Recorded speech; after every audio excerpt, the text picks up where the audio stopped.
L'année 2022 a été quelque peu éprouvante pour certains membres du Gotha. En Jordanie, la reine Rania et le roi Abdallah II ont été heureux d'apprendre que deux de leurs enfants, leur fille Iman et leur fils Hussein, allaient prochainement se marier, mais d'autres ont vécu des derniers mois beaucoup moins heureux. À commencer par la couronne britannique qui a dû faire face à la mort de la reine Elisabeth II. Si son fils, le roi Charles III, est apparu plutôt à l'aise dans son nouveau rôle, ses premiers pas en tant que monarque n'ont pourtant pas été de tout repos. L'époux de Camilla Parker Bowles a en effet eu quelques sueurs froides en apprenant que le prince Harry, son propre fils, prévoyait de sortir ses mémoires au début de l'année 2023. Buckingham Palace a également tremblé en apprenant la diffusion du documentaire Harry et Meghan, sur Netflix, au mois de décembre. En Norvège, le destin de la princesse Märtha Louise a été bouleversé. Alors qu'il est prévu qu'elle épouse bientôt son fiancé, le chaman du Reykjavik, la sœur d'Haakon de Norvège a fait savoir qu'elle renonçait à ses fonctions officielles, afin de faire une distinction plus claire entre ses propres activités et sa relation avec la maison royale de Norvège, a-t-elle indiqué dans un communiqué daté de novembre 2022. Malgré cette décision, qui a été prise en accord avec les siens, Märtha Louise de Norvège a cependant conservé son titre de princesse. Son futur mari, quant à lui, n'héritera d'aucun titre, mais sera considéré comme membre à part entière de la famille royale.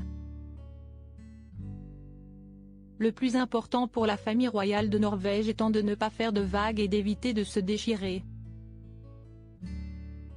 Supérieur à supérieur Harry et Meghan Markle, Märtha Louise de Norvège, Juan Carlos. Ces scandales qui ont marqué le Gotha en 2022. Des familles qui se déchirent. Les scandales n'ont pas non plus épargné la famille royale de Danemark. Au mois de septembre 2022, la reine Margrethe II de Danemark a fait une annonce fracassante, elle a privé les enfants du prince Joachim de leur titre de prince et princesse de Danemark. Naturellement, ce choix n'a fait qu'accentuer les tensions qui régnaient déjà au sein de la famille.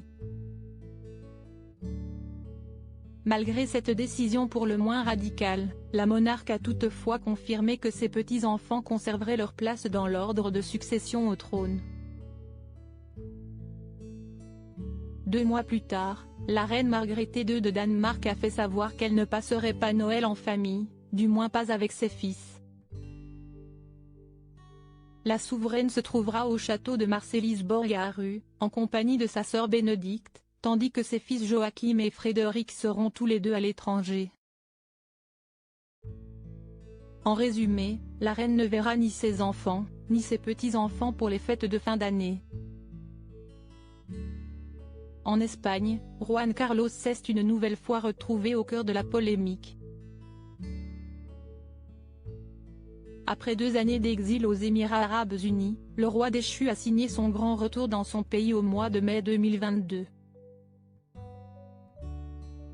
Aussitôt arrivé, le père de Felipe V a fait l'objet d'une enquête lancée par l'administration fiscale espagnole, comme rapporté par El Mundo.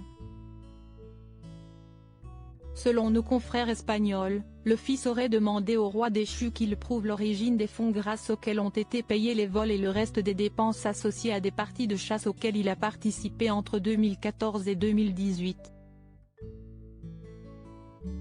Autre fait marquant, les révélations de son ex-maîtresse, Corina Larsen, dans un podcast. De sa première rencontre avec le monarque à son face-à-face avec la reine Sofia, la femme d'affaires allemande n'a éludé aucun sujet.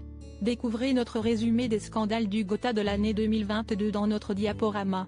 Crédit photo, Backgrid UK.